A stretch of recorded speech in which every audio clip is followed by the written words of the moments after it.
I heard you had a station set up while you were shooting Barbie, like a Bob station. Explain the Bob area. The Bob station. Who called it the Bob? Did I call it the Bob station? It was a little. It felt like a station just because there was a little desk there, and I put my drink there, and my laptop there, and my guitar was there. And Ziggy said, "We want you to do it." As I was starting Barbie, and I just wanted to get going, you know, because I was like, I'm on this for 3.5 months, and I can't waste any time, you know. I have to start now, you know, especially with the guitar and the language. You know, it's gonna be a slow process, and it's gonna be, you know, you gotta get the foundational steps in. So, you know, and on film sets, there's a lot of time there's a lot of time, downtime. So, you know, when they call cut on, you know, I'm Just Ken or whatever we were doing, it just made sense to go and listen to Bob and start trying to understand the language and learn the guitar. You can't separate the music and the message. 'Cause every day we pay the price. And what is the message? Sacrifice. Peace.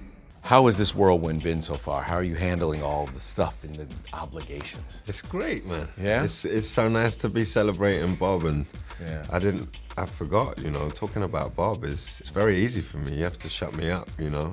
I've been with him for 2 years. I'm really enjoying it, and I feel very, lucky's not the right word. Privileged not the right word. It just feels like a really special moment, and I think that's because the family are here, you know, the family are with us, and being with them at this moment, you know. I thought yesterday, I was talking to someone, and I was like, I started speaking about Ziggy and you know, the family who were on set. And I remembered so many moments where we were filming the shooting and the hospital scenes, and I was like, this happened to them. This is their life, you know. Ziggy nearly lost his parents that night. And he, you know, and the trauma of that, and it made me feel emotional because I was like, yeah, this is about him and it's about Bob. It's so amazing because Bob is so powerful, and he's, the love that people have for him all around the world is what I'm feeling now, and that feels great.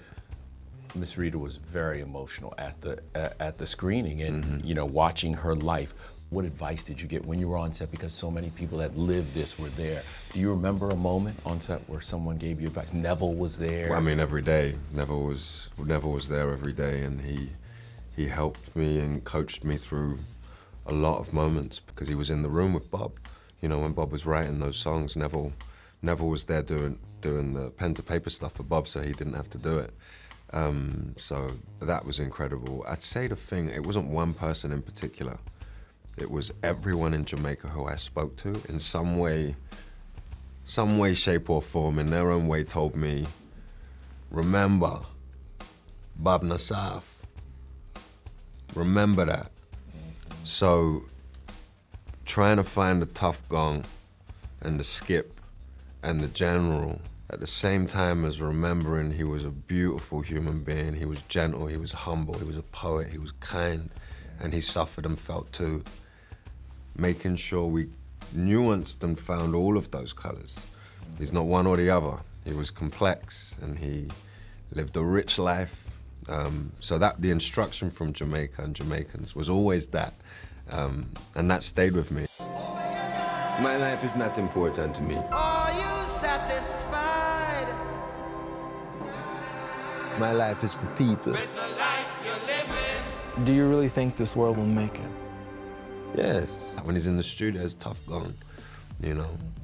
When he's writing the room, it's more gentle. So it's that's what made Bob probably one of the greatest parts you could ever hope to play, because it's such a rich complexity, you know.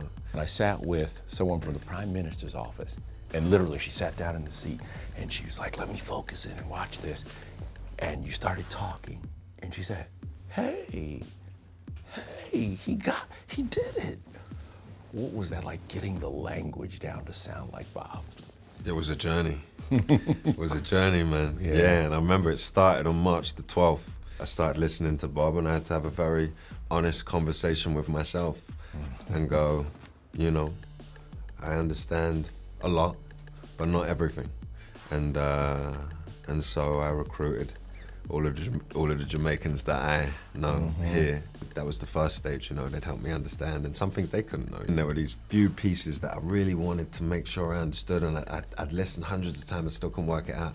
And I was at Stephen Marley's house, and I was like, guys, I got to play you I've got to play you some of these bits because I need to know what your dad said. I wanted to know everything Bob's saying. I can't play him unless I understand everything he's saying. Yeah. And Stephen went, I know what I'm saying. He didn't know. It's like sometimes Bob just talks the way he talks and you don't know what he's saying, you know, so that made me feel relaxed. Normally you have one dialect coach on set. We had a team of 8 or 9, you know, like we had a whole squad. And Ziggy and me said authenticity and language and how Bob spoke is the most important thing. We're not whitewashing anything. And we went, yeah, that's what we're doing. Okay, cool. So that's what we're doing. So I always knew that the attempt, you know, I could only attempt to try and learn a language, you know, it's a language. And I enjoyed it thoroughly because it's an excuse to just listen to Bob all the time. Okay, what part of that language stuck with you? What phrase do you still use or do you slip into it sometimes?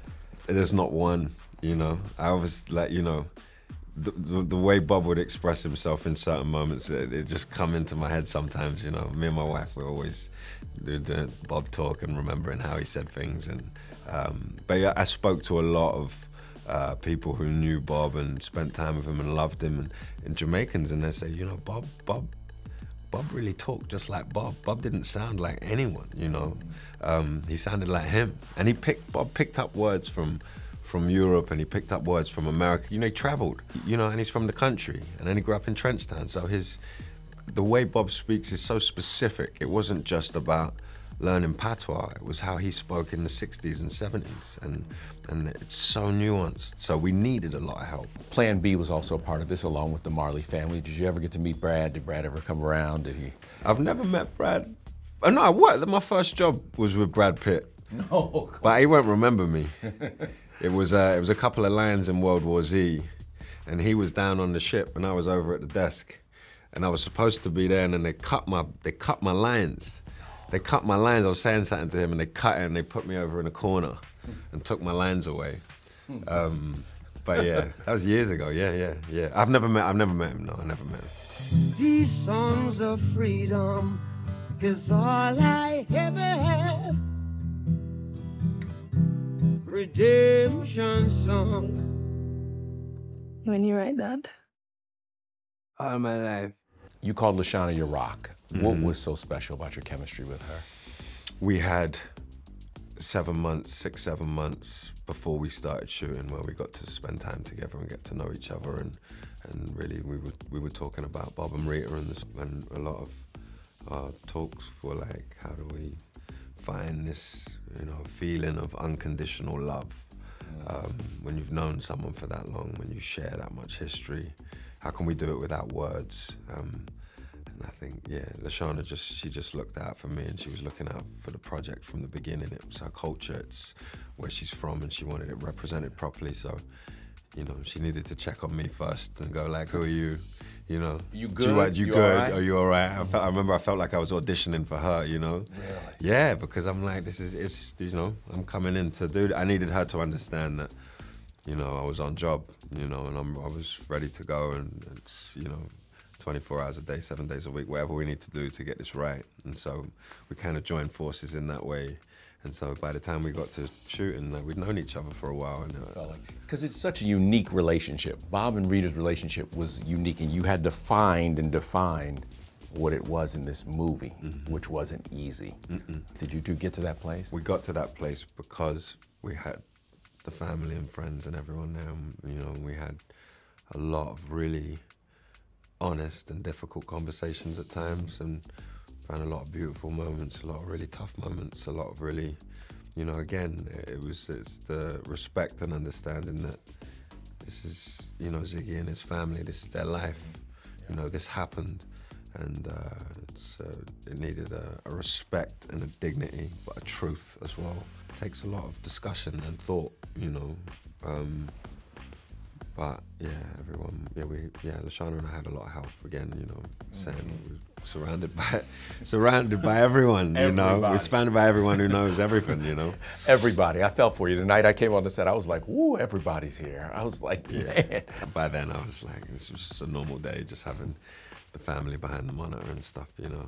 That turned out to be, even though it's, you know, a bit nervy on the first day, it turned out that actually that was my real rock in a way, you know. I was only able to, you know, just knowing that they're there watching, and that if they don't feel something's right or if they want something changed, they're gonna come tell you. They're Jamaican, they're gonna come tell you straight. So I love that. I love that honesty. I love that. That makes me feel relaxed. For someone to come up and say, Neville come up to me sometimes and say, no, that's not it. I think it's, you know, and Ezekiel say, no, it is that, no. And then I see them going off trying to figure it out, and that made me feel easy. You know, on another job, you'd be like, my character, butt out, I've got this. But with this, it was about, I found Bob through them. You know, I found Bob's voice through them. It really was a community thing. You know, it was a community spirit.